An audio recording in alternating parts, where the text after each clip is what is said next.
party was the political pillar which yes. Stipulated that we need to have a democratic process that is issue-based, result-oriented, and people-centered. So that is well captured within that. But then when you look at the ground, you actually see we are too far away from actualizing that. But then the political games that Prof referred to happen in this way. We just switch sides and then we compel the citizens that we have actually changed. Today, there could be a movement. Maybe you and I start a movement and we say we want to change this country. But then every time there's a movement in this country, every time there's a moment where you anticipate credible change could take effect, it is always hijacked by the same characters that have underperformed in the past, have been part of corrupt governments, they have dark history, but they just wash themselves overnight and they come and say, we're now pushing this conversation. And when they do so, then Common Mwananchi says they are fine. But then how do we empower our citizens in such a way that they're not going to vote for political parties, but they'll go deep down to understand who is this person, what do they stand for, and what contribution can they make if they are elected?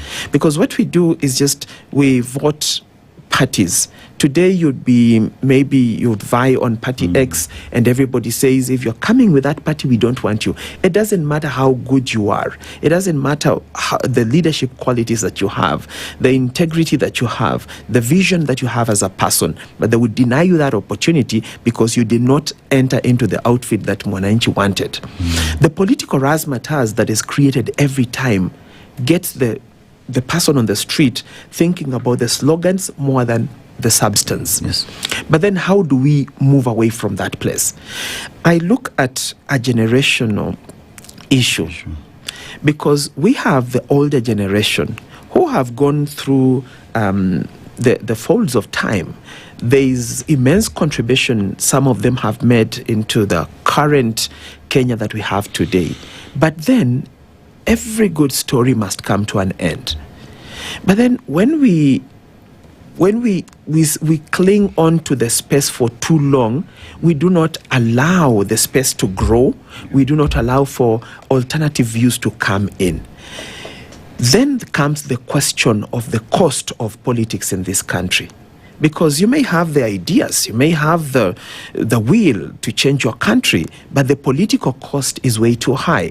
How much does it cost you to become even an MC in this country? How much does it cost you to become an MP in this country, leave alone presidency? So that shutters out a lot of alternative views from the space. Then it becomes very clear that the person who has been in politics since 1992 and is not going anywhere anytime soon, then has enough money to run a political campaign for his local MP seat, to run a political campaign to become governor, to run a political campaign to become president, and so on and so forth. So that attachment of our electorate to what they can get from the politicians is what brings us here. Because the one who has the money is the one that now carries the day. And when that happens, then it becomes difficult for us to evaluate people based on the content of their ability, their character, and their personality. But then, this space we are in today, I think the people that can help us come out of here is maybe people of my generation, the millennials, the Gen Zs were right behind us, and maybe the generation that is coming forth. But still, you find they line up behind some old character and they push that one because he's the one who can pay the bloggers to blow the trumpet for him. He's the one who can dress up people in party attires. He's the one who can fund party activities and therefore gets recognized by the party more than these younger people. So how do we now use the numbers that we have and the political alternative views that we have for this generation, so that we push people into leadership that have alternative views.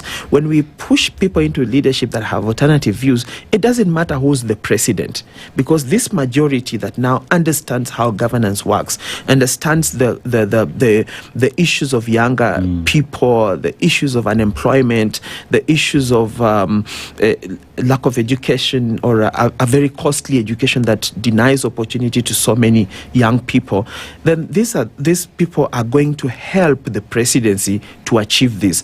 But as long as we line the parliament, the county assemblies, the Senate with very old people that cannot really,